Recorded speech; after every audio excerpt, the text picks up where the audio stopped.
Colonel Nick Richardson, he's the British Forces spokesman in Helmand, and listening to that in our Exeter studio is Ian Sadler, whose son Jack was killed by a roadside bomb in Afghanistan in December 2007. Mr. Sadler, thank you very much indeed for joining us.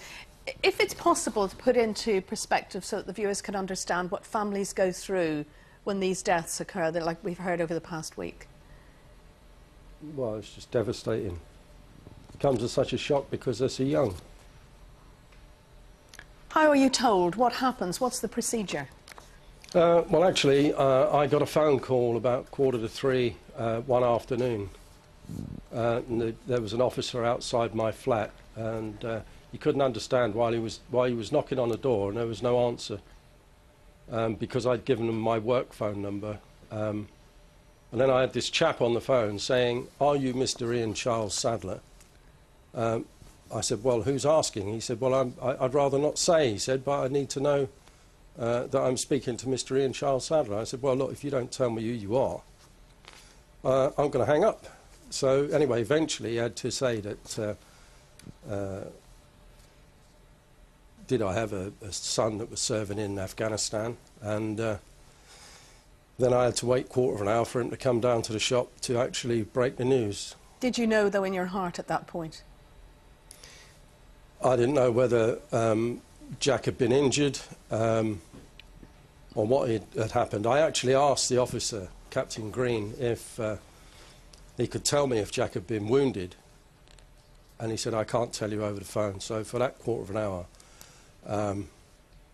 you know, it was pretty horrendous, really. So your thoughts when you hear almost every day this week that other young soldiers have died? Yeah. What upsets me is I hear also from soldiers that are serving. I've got an army surplus shop. I get soldiers coming in from Afghanistan on the R&R and when they've just finished a tour.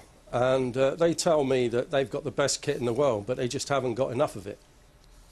And how does that make you feel? It makes me feel very angry because I hear Gordon Brown, Peter Mandelson the other day saying that our soldiers have sufficient equipment, but what they need is ample equipment. They need to have tools in the cupboard that they can use or not use as they wish, so that they can manipulate the battlefield. At the moment, it does sound as if the Taliban have the whip hand. What sort of equipment did your son have? My son was in a Land Rover, which is a totally unsuitable vehicle, which came out at the inquest, an unsuitable vehicle in a mined environment. I know that there are new vehicles in the pipeline, but the pipeline is such a long one. They're taking too long to come through. There doesn't seem to be enough urgency and spark in the Ministry of Defence amongst the 90,000 civil servants that operate the Ministry of Defence. Do you believe in the mission in Afghanistan today? Yes, I don't think that we want to live in fear of high-rise buildings or going on the underground. When the buses were blown up in London, one of the buses was a route that my son used from the Officer Training Corps, so he was well aware of the situation as well. Was he proud to serve then? Did he believe as well? Very proud, yes. And when you talk to your son's colleagues and the soldiers that come into your shop, how do they feel? What's morale like? Yeah, morale's high because they're adventurers, and there's always this feeling that it's not going to happen to you, you know, it'll be the other bloke. And I mean, that's what's knocked me for six, because I thought Jack would go out there, serve and come back, and it would have been a building experience for him. Instead of this tragedy. Did at any point before he went, did you ask him not to go? Well, I did actually. I said, wouldn't it be better for you to go to Sandhurst first? He'd just passed his degree course at King's in London in war studies, and I suggested that it might be a better idea for him to go to Sandhurst and then go to Afghanistan as an officer, but he said as an officer he'd have a lot of paperwork and he wanted to go out there to get hands-on experience. He also said that there's similar casualties to the ones that we were suffering in Northern Ireland, and he didn't believe that any of their lads would get killed. In fact, he actually said that, in his opinion, they may get 2 casualties, and by the casualties he meant wounded. And some days we're having 2 or more now killed, particularly by these roadside bombs. Well, yeah, I mean, it just beggars belief, really. In Northern Ireland, there were a lot of routine patrols, and like buses, if the IRA missed one of our patrols, they didn't have to wait very long for another one come along. Now, it's the same out in Afghanistan. I heard an officer the other day, a senior officer, asking for more troops on the ground so that they could put strong points and strategic points so that they could monitor the movements of these Taliban.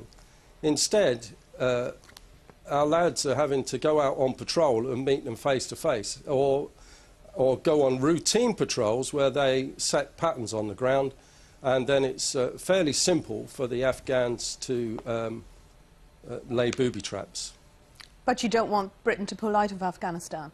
Say again? Do you want British troops to pull out of Afghanistan? No, not particularly, no. I'd like to see the Afghans get a hammering, especially now they've killed my son. If you could say something to the Prime Minister today, what would it be? Apart from take some rope out into the garden and sort yourself out, what would I say to him?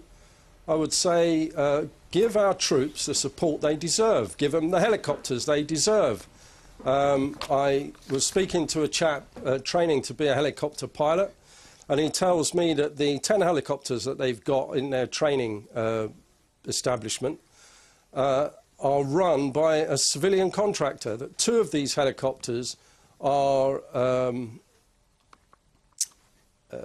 broken, and they've just been sitting there. So that means that they can't get the flying time that they need to train. Now, these are the pilots in the pipeline for Afghanistan in the future.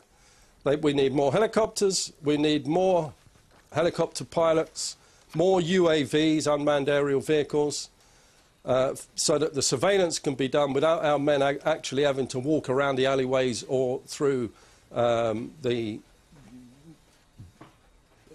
green zone and get blown up. Ian Sadler, thank you very much indeed for joining us. Thank you. And that was Ian Sadler there. He lost his only son, Jack, to a roadside bomb in December 2007.